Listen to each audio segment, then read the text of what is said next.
State കാറിൽ വന്ന് ജനങ്ങളെ കൊള്ളയടിക്കുന്ന കുറുവ സംഘമാണ് വൈദ്യുതി മന്ത്രിയും കൂട്ടരുമെന്ന് യൂത്ത് കോൺഗ്രസ് സംസ്ഥാന അധ്യക്ഷൻ രാഹുൽ മാങ്കൂട്ടത്തിൽ എം.എൽ.എ. സ്വന്തം വകുപ്പിലെ ഒരു കാര്യമെങ്കിലും അറിയാൻ മന്ത്രി ശ്രമിക്കണമെന്നും രാഹുൽ പറഞ്ഞു.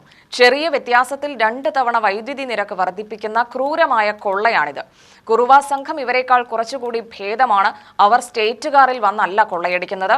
എല്ലാവരെയും ബാധിക്കുന്ന വിഷയത്തിൽ ശക്തമായ സമരം സംഘടിപ്പിക്കുമെന്നും രാഹുൽ മാങ്കൂട്ടത്തിൽ വ്യക്തമാക്കി.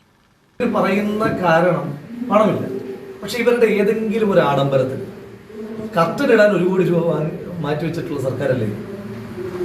വീട്ടിലെ മുറിക്കുള്ളിൽ കർട്ടൻ ഇടാൻ 1 കോടി രൂപ മാറ്റിവെച്ച സർക്കാരാണ് ഇവിടെ വന്നിട്ട് ബാക്കി എല്ലാ വിഷയങ്ങളിലും ദാരിദ്ര്യം പറഞ്ഞുകൊണ്ടിരിക്കുന്നത്, പ്രാരാബ്ദം പറഞ്ഞുകൊണ്ടിരിക്കുന്നത്. അപ്പോൾ ജനങ്ങൾക്ക് പുതിയ കാലഘട്ടത്തിലെ വികസനങ്ങൾക്ക് പണമില്ല, ക്ഷേമ പ്രവർത്തനങ്ങൾക്ക് പണമില്ല. ഇപ്പോൾ പെൻഷൻ ഈ സർക്കാർ ആരോടൊക്കെ കടക്കാരാണ്?